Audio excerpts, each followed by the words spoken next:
So the kid was set up for failure right from the beginning. This kid's on the wrong team.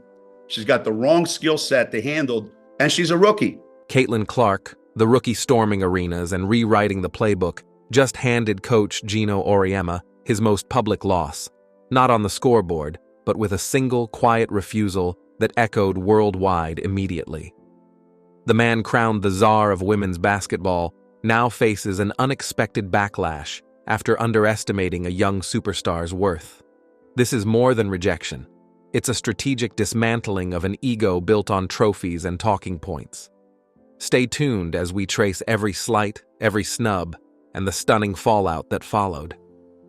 Geno Auriemma's costliest oversight, passing on Caitlin Clark. The story of Caitlin Clark and Geno Auriemma didn't just begin under the bright lights of televised games or heated press conferences.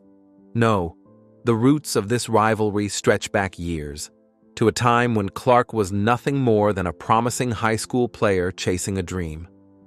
Like so many young talents before her, she wanted the chance to wear UConn blue, to become part of the dynasty that Auriemma had built brick by brick into one of the greatest programs in sports. By her own admission, UConn wasn't just an option, it was her dream. "I loved UCNNT. I thought they were the coolest place on earth," she once confessed, a simple truth that revealed just how much it would have meant to her to join that storied program. But here's where the cracks started to show. For all her talent, for all the hype surrounding her, UConn's interest in Clark was barely more than a whisper. She wasn't courted the way legends before her had been. According to Clark herself, the calls never came directly to her or her family. Instead, there were only a few casual contacts made to her AAU coach. No deep conversations, no real pursuit, no sign that the so-called greatest recruiter in the history of women's basketball had seen the generational star standing right in front of him. When asked why he never went all in, Auriemma had an answer, but it did not sit well with many. He claimed his program had already committed early to another prodigy, Paige Bueckers, and that there was no room for 2 point guards at the same time. But instead of stopping there, he added a twist that left many stunned. He implied that if Clark truly wanted to be a Husky, she should have reached out to him. Think about that. The man who had built his reputation on spotting diamonds before they sparkled was now admitting he couldn't recognize the brightest one of all. And worse, he shifted the blame onto a teenager who idolized his program, as if the responsibility for his oversight belonged anywhere but with him. That was the first slight, the first dismissal. A seed of disrespect was planted so early that no one could have predicted how costly it would become. Clark chose Iowa instead, and what she built there was nothing short of revolutionary. She turned Iowa City into the epicenter of women's basketball, selling out arenas, smashing television records, and igniting a level of fan devotion the sport had never seen before. Meanwhile, Auriemma stood on the sidelines, watching history unfold without him. Yet instead of owning up to the mistake, he doubled down. Over the years, his words formed a pattern, praise laced with poison. On the surface, he would acknowledge Clark's talent, but buried underneath was always a subtle dig, a backhanded compliment meant to keep her just below the pedestal she had earned. It became his strategy, to sound magnanimous while quietly undermining her, to frame himself as the wise king observing a rising challenger rather than the coach who had let the future slip through his hands. Experts began to notice. Fans began to notice. Every interview, every soundbite revealed the same tactic. He would say Clark was tough, but then compare her toughness to Paige Bueckers, his own crown jewel, as if to remind the world that his dynasty still reigned supreme. He couldn't just let her greatness stand on its own. He had to weave Paige into the conversation as if her shadow could somehow dim Clark's brilliance. It wasn't about celebrating Paige. It was about deflection. It was about holding on to relevance in a conversation that was rapidly moving beyond his grasp. Every comparison, every subtle jab was a way to remind everyone that he was still the kingmaker, still the voice of authority. But in truth, The more he spoke, the more obvious it became.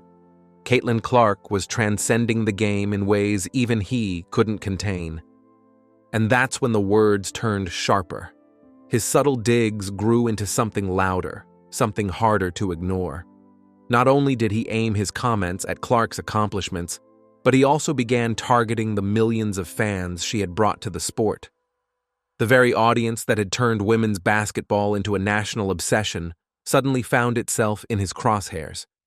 It was a move that stunned many, a shift from guarded deflection to open dismissal, and it set the stage for a clash that would expose more than bruised egos. It would reveal a deeper struggle for control, recognition, and legacy. The tension had only just begun to unravel, and all of it was leading toward a single, unforgettable moment: the insult. But what could drive a legendary coach to risk his reputation with words so sharp they left the entire basketball world buzzing? Stay locked in, because this twist is one you won't want to miss. The meltdown that backfired. In June 2024, the sports world erupted when Geno Auriemma, a name etched in the history of basketball, unleashed a blistering tirade on the Dan Patrick Show.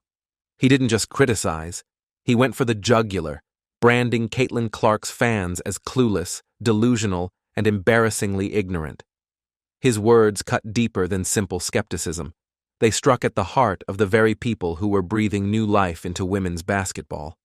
For him, the mere idea that Clark could finish in the top 4 of the WNBA MVP race as a rookie was laughable, a fantasy only fools could believe in.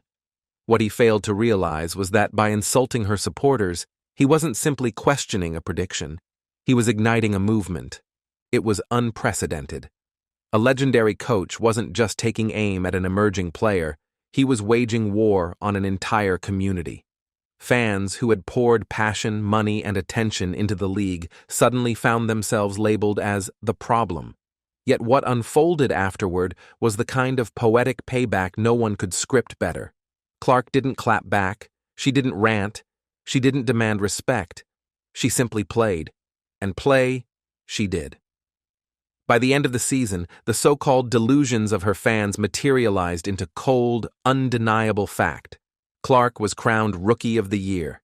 She landed a spot on the All-WNBA first team. And in the MVP race? 4th place, exactly where her stupid and delusional supporters had placed her months before.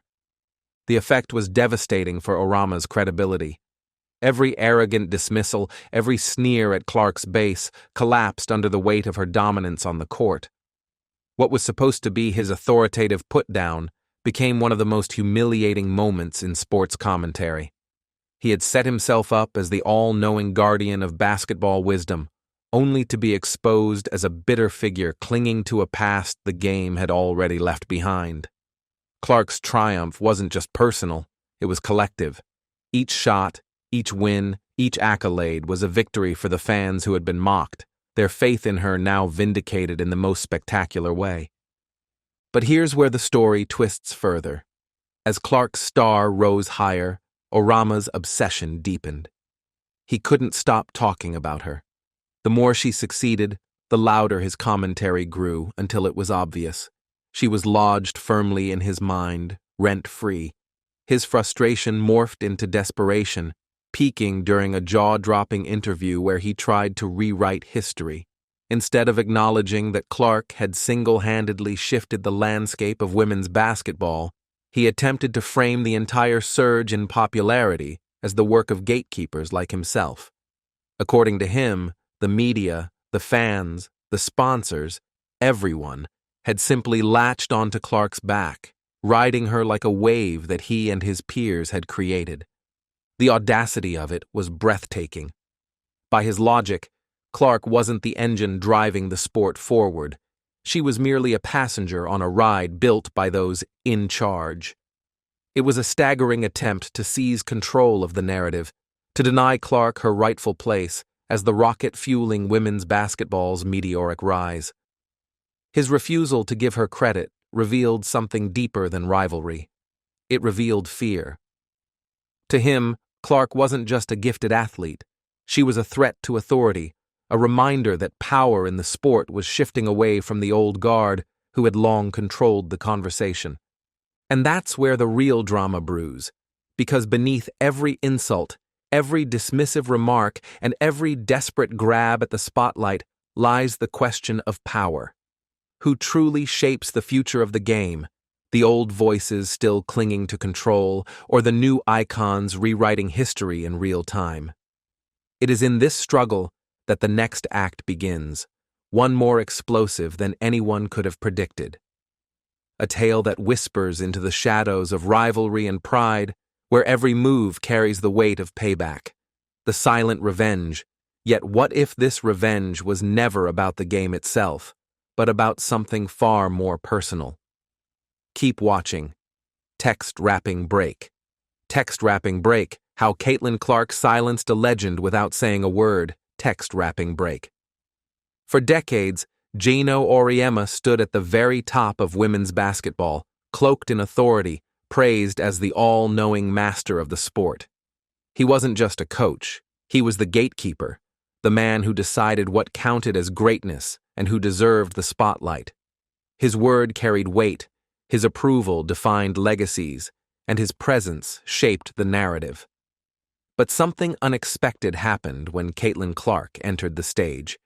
With every dazzling move, she chipped away at that image, turning the untouchable into the outdated. Her game was the kind you couldn't ignore. Deep three-pointers that stretched the limits of imagination, pinpoint passes that set arenas on fire, and an ability to sell out venues like no one before her. With each performance, Clark didn't just win games, she reshaped the conversation.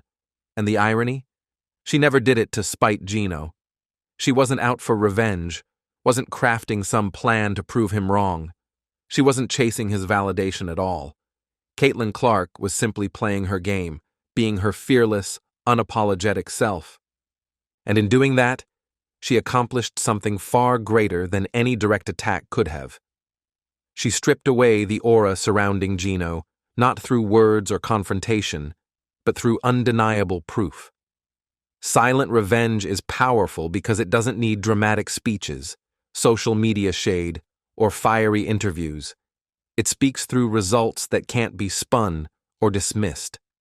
Clark's results were deafening.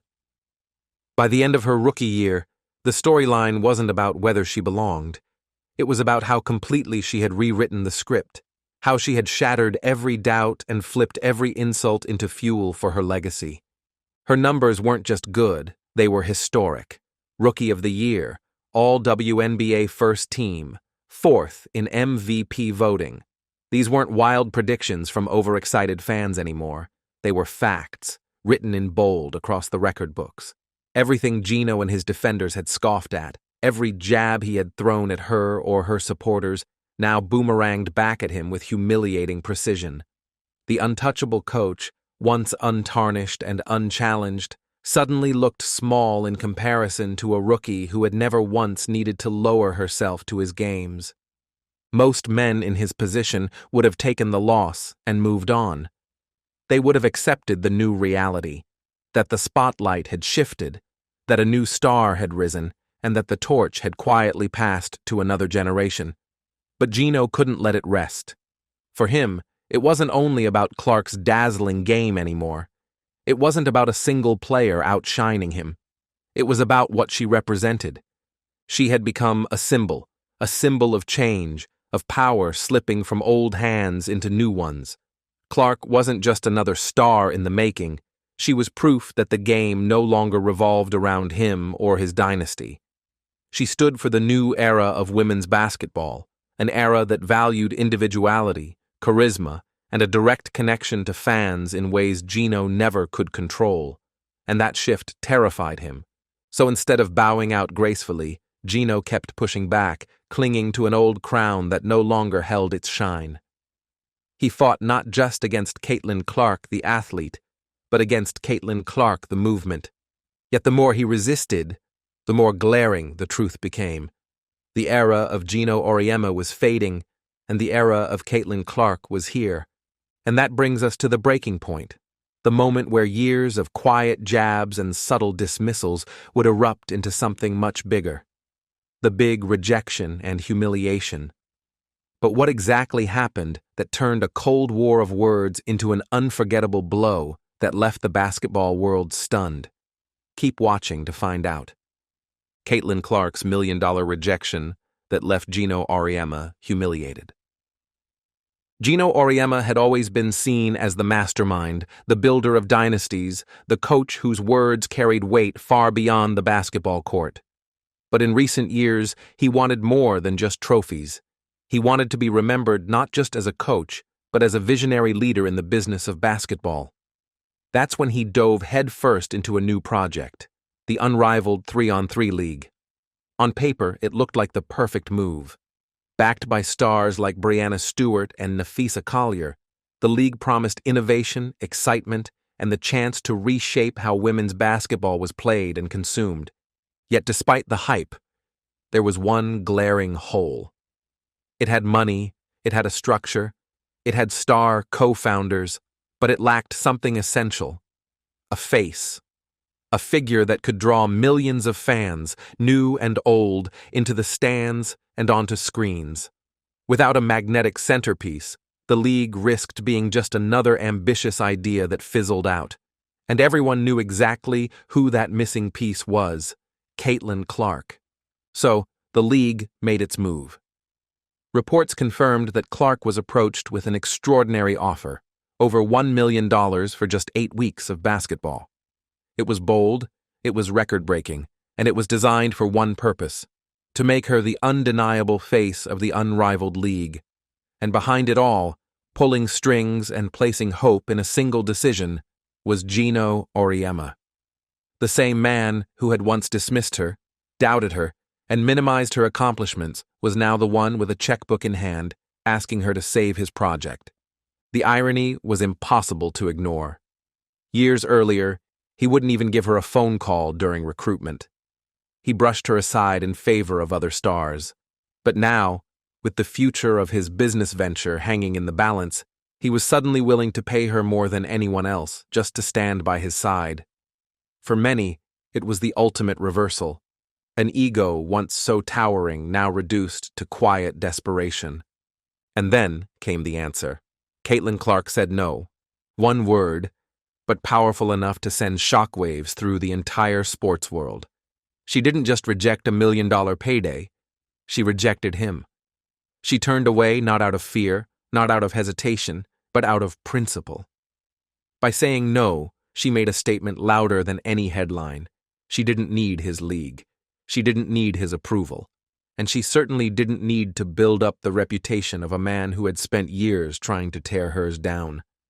The refusal was perfection in its simplicity. It wasn't loud. It wasn't messy. It was a quiet, devastating blow that left his project stripped of star power before it ever got off the ground. Without her name, the league instantly felt smaller. Fans saw through it. Media outlets framed it as the ultimate humiliation. Social platforms lit up, mocking the idea that Clark would ever come to the rescue of someone who had doubted her so publicly. It wasn't just business. It was personal. It was the culmination of years of subtle slights, dismissals, and attempts to keep her under his shadow. In the end, Auriemma had walked himself into a checkmate he never saw coming. He thought he was controlling the game, but the real power was never his. Every sold-out arena Clark played in, every record she broke, every award she collected had shifted the balance. By the time he came knocking, all she had to do was walk away. That rejection wasn't just about turning down money, it was about rewriting the narrative. It was about showing that her game, her fans, and her impact were bigger than any offer he could make. Geno's insults had cost him millions. His arrogance had cost him credibility. And his inability to recognize her greatness from the beginning has now cost him his future. And so, what was once his grand plan to cement his influence instead became a symbol of his fading grip. The man who defined an era now stood exposed, his last move undone by a single, quiet answer. It was more than humiliation. It was the undeniable sign of a shift of power. But here's the real question. What happens when the old guard refuses to let go, even as the new era takes over? Stay tuned, because the battle has only just begun. How Caitlin Clark took the game from the gatekeepers. This isn't just a story about basketball. It's a story about power, pride, and a shifting tide that no one can stop. For decades, women's basketball was tightly controlled by a small group of coaches and executives who acted like royalty in their own kingdom. They were the ones who decided which players deserved the spotlight, who would be lifted up as the face of the sport, and who would be brushed aside as nothing more than overhyped. To them, control was everything. They weren't just managing the game, they were guarding it, clinging to a system that worked in their favor. But power has a strange way of slipping away when you least expect it. And in this case, it started to crumble the moment Caitlin Clark proved she didn't need their permission, approval, or even their stage to shine. Her rise wasn't just about points scored or games won, it was about rewriting the rules of influence. Suddenly, the athletes themselves had the power to build their own brands, command their own audiences, and draw attention on their own terms. She didn't wait for a torch to be passed. She took it, almost effortlessly, while the old guard watched in disbelief. What makes this story even more striking is how it unfolded. This wasn't an explosion of anger or a grand declaration of war. It was a quiet, steady dismantling of the system. Every dismissive comment aimed at her, every half-hearted compliment that carried more insult than praise, every time someone tried to minimize her achievements, it all piled up until the foundation cracked. Clark didn't fight back with words. She fought back by simply being unstoppable, breaking records, selling out arenas, and drawing fans in like no one before her. Her actions were the answer, and her game spoke louder than any press conference ever could. And then came the moment that felt straight out of a movie. The same man who once wouldn't return her calls when she was just a teenager showed up, contract in hand, begging for her to join him. The irony was impossible to ignore. This was the same coach who once scoffed at her fame, insisting it was exaggerated, now trying to cash in on the very popularity he had mocked. The same man who ridiculed her supporters as delusional, now prayed those same fans would show up, buy tickets, and revive his struggling league. It wasn't just business, it was personal. And Caitlin Clark's response? One devastating, flawless word: no. That rejection wasn't just about turning down a deal, no matter how many millions it carried. It was about rejecting him, his system, and the desperate attempt to rewrite history, as if he had ever been responsible for her success. Her answer wasn't just a refusal, it was a declaration. I don't need your approval, I don't need your league, and I don't need your story to validate mine. I built this myself, and I'll keep building without you. That single word carried more weight than any trophy. It wasn't revenge served cold. It was revenge served clean, with precision, and with no need for drama. It was a warning to every member of the old guard who thought they could control the future of the sport. Their grip is slipping, and the players now hold the power. Caitlin's decision was more than a victory. It was a signal that women's basketball no longer belongs to those who stand behind the curtain pulling the strings. It belongs to the players who refuse to bow, who don't wait for permission, and who will walk away from $1 million offer if it doesn't match their principles. The balance of power has shifted, and nothing will ever be the same again. Caitlin Clark's rise is reshaping women's basketball. If turning down Geno Auriemma caused this much buzz, what happens when her influence starts shaking the entire league? Share your thoughts in the comments, and don't forget to like and subscribe.